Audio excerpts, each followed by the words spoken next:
Je comprends le jeu de la France. C'est une question de survie pour elle. Mais elle n'a qu'à se dire, si elle a peur de son lendemain sans l'Afrique, eh bien l'Afrique aussi a peur de son lendemain avec la France. Donc le divorce est... Le divorce est obligatoire. C'est obligatoire. Nous ne voulons pas d'elle. Si elle veut être là, elle n'a qu'à venir, on discute les contrats, on les signe. On discute les accords, on les signe. Mais on ne nous impose rien. Ça, c'est difficile, ça? C'est pas difficile. On refuse cela aux pays africains. Le pétrole de l'Arabie Saoudite, c'est exploité à quel pourcentage? 50-50.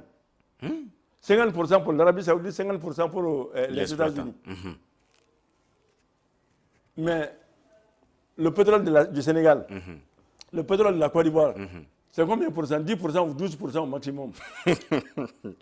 Ça veut dire que sur chaque 1000 francs, 880 appartiennent à la France et 120 francs appartiennent à la Côte d'Ivoire.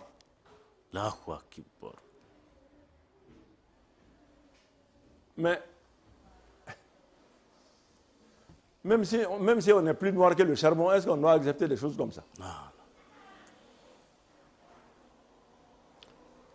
Si la France est encore présente en Afrique, c'est par le fait de certains chefs d'État. Et ces chefs d'État, nous devons les combattre. C'est ça le mal même, les véritables les maux qui rongent l'Afrique aujourd'hui. Ce sont ces chefs d'État-là qui nous créent des problèmes. Qui cherchent des bases, au lieu de chercher les moyens de production, au lieu de chercher la technique, à développer les techniques agricoles et autres choses, on amène les armées. L'armée française va faire quoi en Afrique? Il faut que ces chefs d'État-là, parce que nous-mêmes, parce qu'on ne fait rien contre eux là. Il faut qu'on trouve des stratégies maintenant pour éliminer ces gens-là. Ils cherchent à éliminer nos leaders. Oui. Ils cherchent à tuer nos dirigeants. Nous allons nous priver alors du même plaisir. Nous nous ferons un plaisir de trouver les voies et moyens pour éliminer et Alassane et Talon s'ils ne changent pas.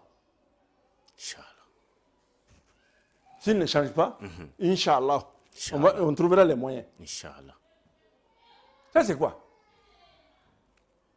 Et l'Algérie,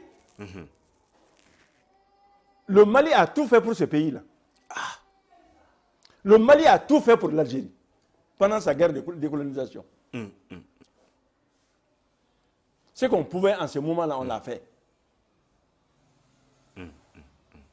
Mais nous voulons nous décoloniser. Et vous dites non, il faut rester dans la colonisation. Si ce n'est pas la France, c'est nous-mêmes que nous allons vous coloniser. Eh, on a pas on y est mominga sumu furake abika tikashimbe yimina. Wallahi. Abika tikashimbe ka pampeu. Akoimba fait ka kewo. Vous avez compris? Donc vraiment,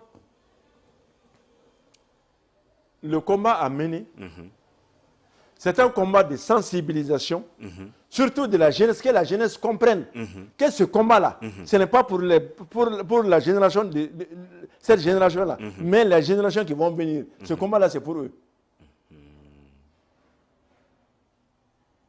Ce combat-là, c'est pour elles. C'est pour elles, les générations qui vont venir. Vous comprenez? Il faut que la jeunesse comprenne cela.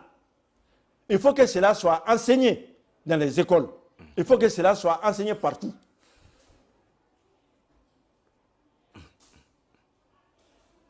Les cadres politiques qui ne veulent pas changer aussi.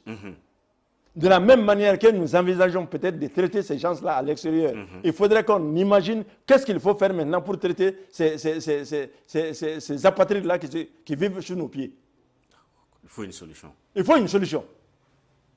Ça ne peut pas continuer. Nous allons nous déculoter parce que c'est la France. Nous allons nous déculoter pour que c'est la démocratie. La démocratie, on met dans la marmite. La démocratie, on mange. On mange les actions de développement.